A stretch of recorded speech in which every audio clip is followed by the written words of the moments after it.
were hiring people without input and poaching without even the idea of truly helping them other than financial gain. We didn't even know who you were bringing in. You and the team told us to just take it. You and some people were really ready for me to be thrown under over and over. Even when Amelie joined, I begged you to put out a statement regarding auditions before she announced her debut stream. You gave us the middle finger. Me and Amelie had to put out a statement because your PR team was unfit for their job. I took it all. Why did we have to say anything at all? Why did I have to keep taking the f***ing damage over and over? You were hurting me well before this, you know you have. I've been pushing a company so blindly who didn't even care for me, but I'm an idiot and I kept believing. I was so excited for this. I spent sleepless nights dealing with constant harassment, and you spent money which you didn't even have without even warning us on God knows what, and you knew, don't even lie, you knew that the money was for charity and was supposed to be placed to the side to be untouched. Where did $11 million go in less than 3 years even? What happened to all that money? I'm just really tired from all these years of working, trying to push for something that kept pushing me to the wolves. I was so stupid, but I was so excited.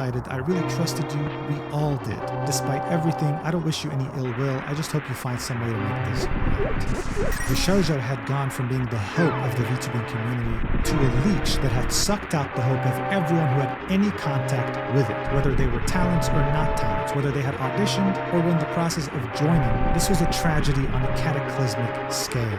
And no one was believing anything he said. No, there was no way you didn't know that this money was intended for the Immune Deficiency Foundation. Zero possibility. You literally brought Iron Mouse to an Immune Deficiency Foundation charity event in person. Vishojo even issued a press release stating they would donate half the profits from her subathon on September 2nd, 2024. You think this won't be used in court? You can't just feign ignorance. Legal Mindset would later chime in, saying the only reason the Vishojo CEO included the later learned language is to try to keep himself out of criminal hot water. But I mean, come on. Even a pet hamster would understand by now that there's no way he's dodging this. Soon after, Twitch would remove the legacy emote known as Gunrun, not wanting to associate with him in any way.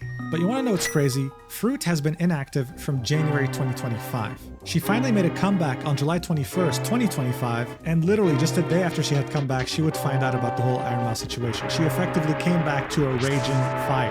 At this point, it was already implied, but she still felt the need to specify that she's left Vishojo, saying, as a day one talent, it's truly heartbreaking that it has come to this. I had the opportunity to achieve so much in the last 4 to 5 years. I'm really anxious about becoming indie, but I'm going to continue doing what I set out to do and make fun things. The people, whether talent or staff, were the best part about the company. I had the pleasure of meeting so many inspiring individuals. I hope we can cheer them all on together moving forward.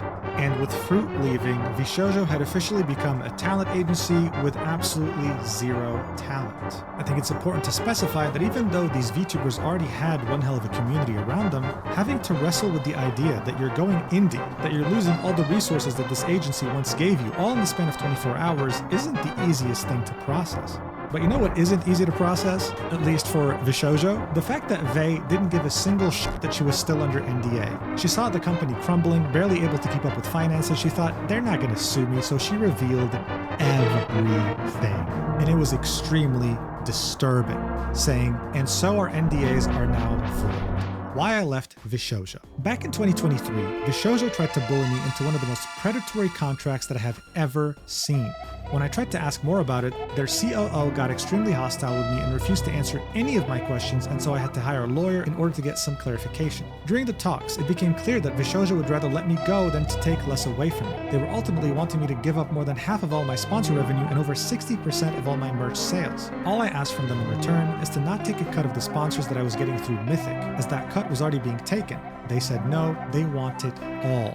So just to clarify any confusion here, most of the Vishojo talents had a talent agency in parallel to Vishojo, like Mythic Talent for example. They would be there for the sole purpose of getting them sponsors. This was a completely normal thing to do, but Vishojo wanted a cut of the sponsors from Mythic even though they were doing nothing to get her those sponsors. They would then continue, and so I asked to leave after being treated like I was disposable in our talks. They basically made it seem like they were my employer and that they're the reason for my success, that I owe them and that I should be happy to give them my money. In order for me to leave, they demanded I sign an NDA that prevented me from speaking to any of the other talent about it. I could not say why I was leaving. I could not say what the terms that I was saying no to were. I even got in trouble for advising them to hire their own attorneys. They would watch my streams, read my Discord, and then threaten to sue me. If I said anything that hinted towards how I really felt about the company, I was threatened with a lawsuit. Another one of their leave terms was that they will announce both me and Silver on the same day in order to minimize the damage to their company. Their COO had begun to push a narrative on 4chan, yes I'm serious LMFAO, and other social media that I'm leaving because I plan to join OTK and that both me and Silvervale are troublemakers, so they were letting us go.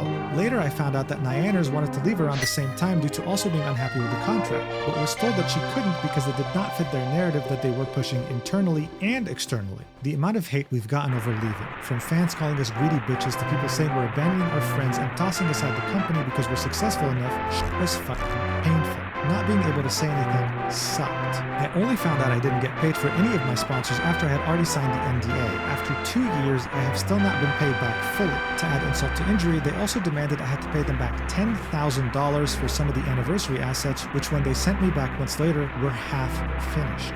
Despite all of that, I've had immense faith that the company has gotten better over the past 2 years. I assumed they rewrote their contracts after losing 3 people due to them and seeing all that new talent join. Clearly, this was not the case. Now, for some fun facts. Their company lawyer has an expired law license. He literally does not practice law anymore, yet he was our point of contact for any legal help we needed. They actively pitted us against one another during my time there, and compared our success to others. They tried enforcing streaming schedules so that our viewer count would look better due to less overlap.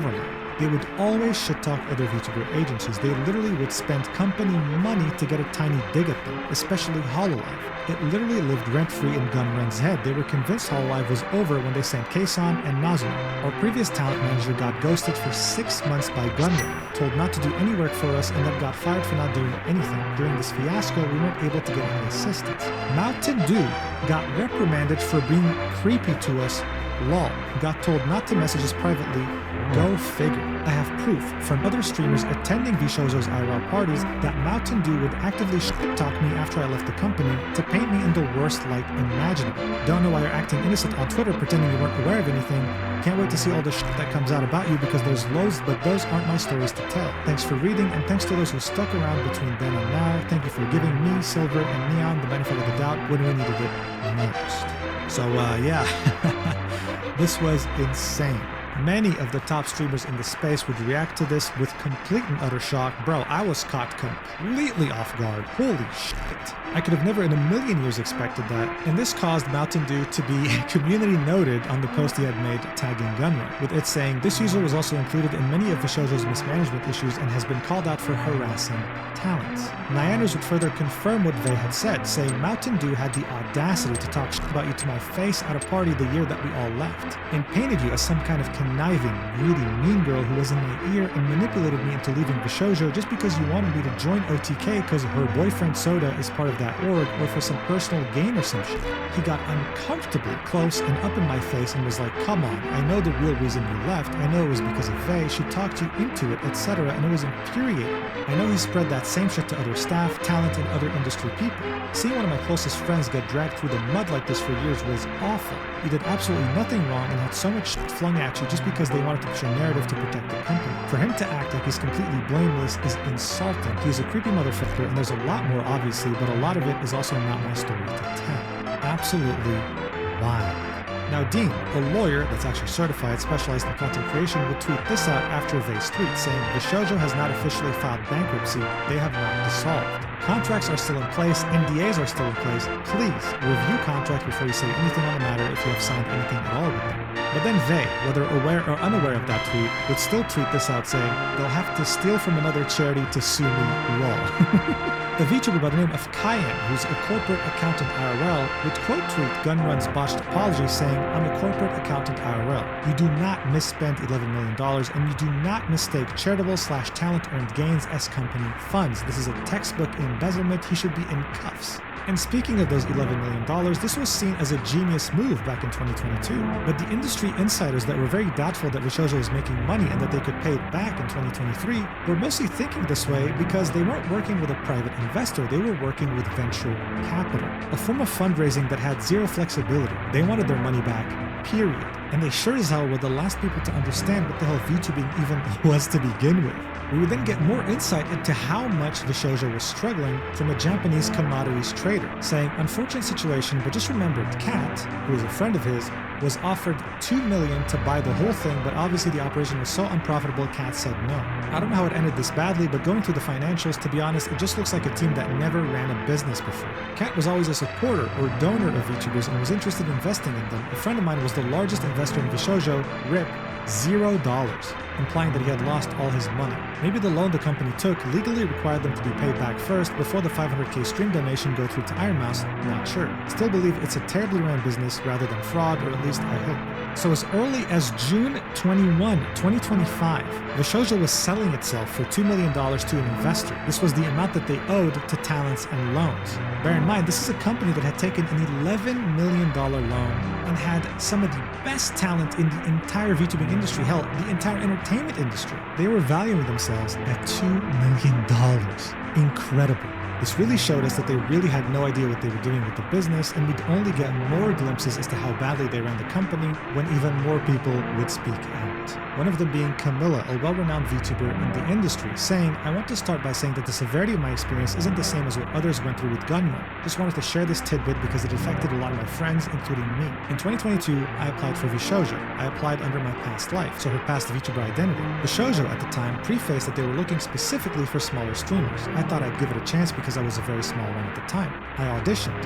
I passed. I received an email saying that I would be moving to the next stage, as well as some of my friends. I and others were so excited to have even passed the initial round. That alone was something to be proud of. We filled out the next part. This mainly contained more technical questions. What's your schedule like? Are you good with handling technical difficulties? What kind of streaming equipment do you own? Etc. Submitted that and, well, got another email back. I made it to round 3. I was so happy. I know I wasn't fully accepted yet, but it was still a nice feeling. So I waited. I waited a few days for the next step. A few days turned into weeks. A few weeks turned into a few months. Nothing.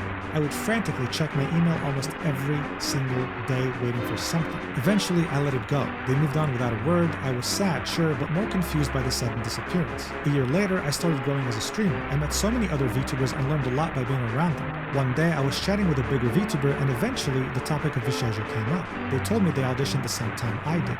She made it to the final round, but they rejected her and the finalists last minute to hire someone they already knew. And these VTubers were given hush money not to tell anyone about it. The girls were devastated, just like the rest of us who got dropped without warning. So, yeah, thank you for wasting everyone's time, I guess. Oh, and one more thing before I forget. You have no idea how many times your talents called me in tears, suffering due to your neglect and the way you constantly mistreated them. They weren't getting paid, they weren't getting responses from you for over 6 months, and other heart-shattering moments I can't share yet. Is this the treatment you give to those who contributed to your success? No one as sweet and hardworking as them should have been treated like that and stolen from, and with that being said, I dedicate this to you.